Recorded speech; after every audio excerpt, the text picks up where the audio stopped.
बिस्मिल्लाहिर्रहमानिर्रहीम। नाज़रीन इकराम, आज हम आपको बताएंगे बत्तीख तरबूज, इंग्लिश में वाटरमेलन के बारे में। अहादीस रसूल तिब्ब नबवी से साबित शुदा। नबी करीम सल्लल्लाहु अलैहि वसल्लम से मरवी है कि आप ताज़ा खजूरों के साथ तरबूज तनावुल फरमाते थे और इरशाद फरमाते थे, हम इस खजूर की गर्मी को इस तरबूज की ठंडक के ज़रिए और इसकी ठंडक को खजूर की गरमाई के ज़रिए से कम करते हैं। तरबूज के बारे में कई अहादीस बयान की जाती हैं, लेकिन सिर्फ इसे एक हदीस के अलावा इस सिलसिले में और कोई हदीस मुस्तनद नहीं। तरबूज सर्द तर होता है, मवाद की सफाई करता है, खीरे और ककड़ी से भी ज़्यादा ज़ोदो हज़म है।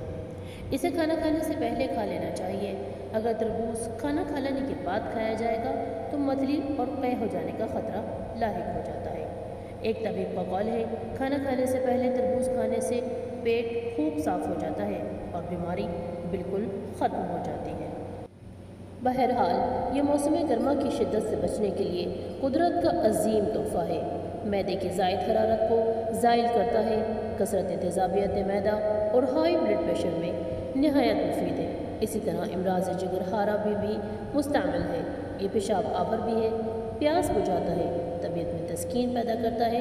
इसके मोटे छिलके का मुरब्बा शहद या शक्कर के शीरे में बनाकर खाना दर्द सीना और ज़आफ़े हज़म में बाइस शिफा है। जदीद तहकीक के मुताबिक इसमें पानी की मिकदार 93% तक पाई जाती है, जबकि vitamin A, sodium, potassium, phosphorus और आयरन की मुनासिब मिकदार भी इस मीठे और खुश जायका फल का हिस्सा है। इसके साथ ही हम इजाज़त चाहते हैं इख्तिताम। अगर आप लोग भी इस्लाम, अक़वाल और तिब्ब नबवी से साबित शुदा इलाज से अपनी ज़िंदगी को सहाल बनाना चाहते हैं तो हमारा चैनल ज़रूर सब्सक्राइब कीजिए और बेल आइकन को प्रेस करना ना भूलें ताकि हर नई इन्फॉर्मेशन आप तक ज़रूर पहुँच सके।